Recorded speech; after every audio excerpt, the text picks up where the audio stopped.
Pemirsa, beragam kasus child grooming seperti yang dialami Aurelie Moormans dan banyak kasus lain yang merupakan potret kelam tentang relasi orang dewasa dan anak-anak yang mengarah pada praktik child grooming. Seperti apa bahaya aktivitas kriminal ini dan bagaimana orang tua mencegahnya? Kita akan bahas dengan psikiater Dr. Zulfia Syarif melalui sambungan virtual. Selamat pagi, Dr. Zulfia.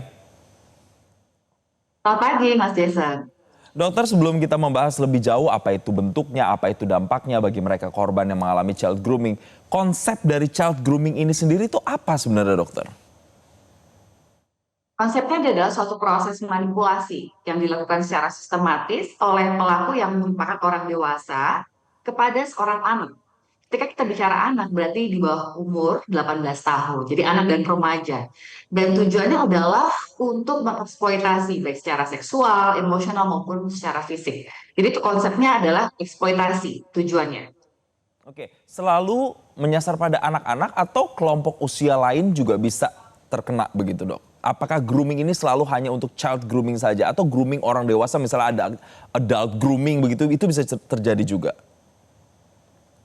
Karena grooming itu sebetulnya kan seperti merawat, memelihara ya, istilah general. Sehingga ketika kita bicara tentang grooming, kita konteksnya adalah anak, child grooming. Jadi anak itu kayak dipersiapkan, dipelihara, dirawat untuk dipersiapkan menjadi korban eksploitasi. Kalau orang dewasa mungkin kita bicaranya istilah yang berbeda ya, kekerasan seksual, kemudian ada juga manipulasi dan konteks ataupun istilah-istilah lainnya di dalam isu kekerasan seksual. Tapi kalau grooming ini memang spesifik kepada anak di bawah umur. Oke, spesifik kepada anak di bawah umur. Berarti kan sebenarnya ketika berbicara soal anak-anak, di situ ada orang tua. Ketika ada perilaku dari misalnya orang yang ingin melakukan child grooming, kita itu sebagai orang tua atau setidaknya orang-orang di sekitar itu bisa tahu ciri-ciri, oh ini anak kayaknya terkena potensi child grooming itu dari apanya kira-kira, dokter? Biasanya memang ada perubahan perilaku ya secara mendadak. Contohnya anak jadi lebih menarik diri, kemudian menjadi lebih ada rahasia.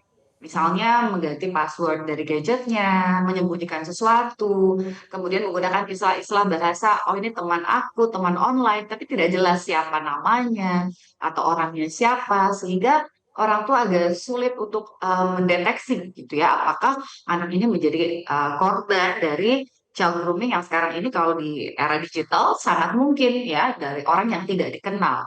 Jadi memang kondisi ini bisa terjadi di dalam lingkup mana aja, di sekolah, di rumah, ataupun di dunia online atau digital. Jadi ada perubahan perilaku yang perlu diwaspadai oleh orang tua dan adanya kerahasiaan dan isolasi, disingkirkan atau dijauhkan dari pertemanan dan juga keluarga biasanya. Biasanya dokter, celah apa ya yang digunakan para pelaku child grooming ini untuk kemudian bisa approach ke anak-anak, setelah approach, setelah dekat kemudian melakukan dalam tanda kutip tadi kata dokter pembinaan itu biasanya celah apa yang dipakai itu, dokter? Biasanya ada celah kerentanan. Jadi memang dilihat anak-anak yang lebih rentan ya, secara emosional biasanya. Anak yang kesepian, anak yang ada riwayat kekerasan ataupun penelantaran, anak yang butuh validasi secara emosi, mungkin tidak begitu dekat secara emosional dengan orang tua atau orang dewasa di dekatnya, dengan keluarganya, ataupun anak-anak yang memang kurang dalam pengawasan. Ini celah-celahnya. Nah, disitulah seorang pelaku ataupun predator anak itu bisa masuk ke dalam celah tersebut. Dan sekarang mudah sekali ya, secara online bisa dilihat misalnya dari postingan anak yang oh sepertinya kesepian, dia posting story ataupun ada caption yang menunjukkan dia kesepian, lonely, yang membutuhkan kasih sayang di situ masuk dari celah tersebut. Mhm. Ketika sudah masuk celahnya dilakukan grooming, dampak-dampak yang paling terlihat dari yang paling bisa terukur sampai dampak terparahnya apa untuk mereka yang mengalami child grooming ini, dokter? Karena child grooming ini melibatkan adanya manipulasi emosi dan juga kontrol, tentunya dampak utama pada anak itu biasanya adalah masalah emosi. Jadi anak bisa mengalami kecemasan, ketakutan, rasa panik, kemudian juga murung ya, dia jadi menarik diri. Karena self esteem ataupun rasa percaya dirinya terganggu. Dia merasa pelaku satu-satunya yang bisa mengerti dia, memahami dia, dan kemudian dia menjadi bergantung pada pelaku untuk kebutuhan emosi dia, kemudian muncul ancaman dan intimidasi, dia muncul rasa takut, bisa sulit tidur, dan dampak beratnya adalah bisa sampai muncul gangguan mental sampai ke arah depresi. Beberapa kasus yang sampai anak itu punya pikiran-pikiran untuk mengakhiri hidup karena dia tidak tahu bagaimana keluar dari situasi yang dia alami, sedangkan dia takut untuk bercerita sama orang dewasa ataupun keluarganya. Oke, dokter, kalau child grooming itu tadi kata dokter kan ada dalam tanda kutip dibina gitu ya. Dibina sama didoktrin dalam konteks child grooming ini hampir sama atau beda dokter? Sebenarnya kalau kita bicara doktrin itu lebih kepada pola berpikir ya, logika. Sedangkan anak-anak ini kan kemampuan logikanya belum penuh ataupun belum matang. Sehingga yang dilakukan manipulasinya lebih banyak kepada manipulasi emosi.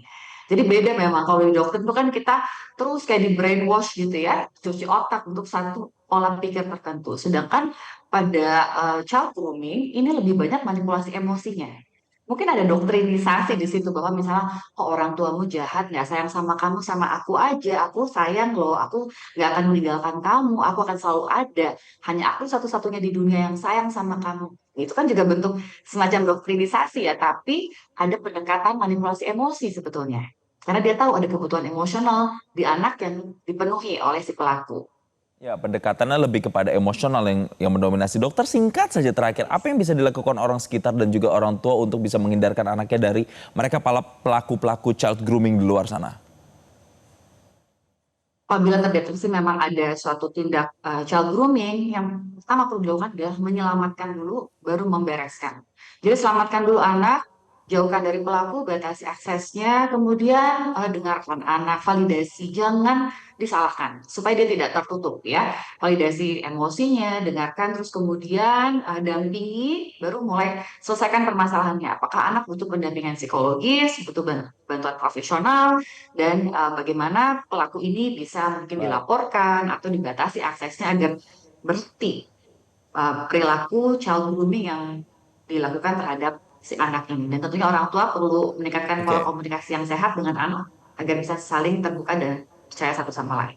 Buka ruang untuk mendengarkan suara hati anak, memvalidasi emosinya, itu kemudian bisa jadi cara begitu ya dokter ya, untuk kemudian bisa menghindarkan anak-anak kita dari para pelaku child grooming. Terima kasih Dr. Zulfia Syarif atas pencerahannya bersama kami di Selamat Pagi Indonesia. Jelajahi cara baru mendapatkan informasi. Download Metro TV Extend sekarang.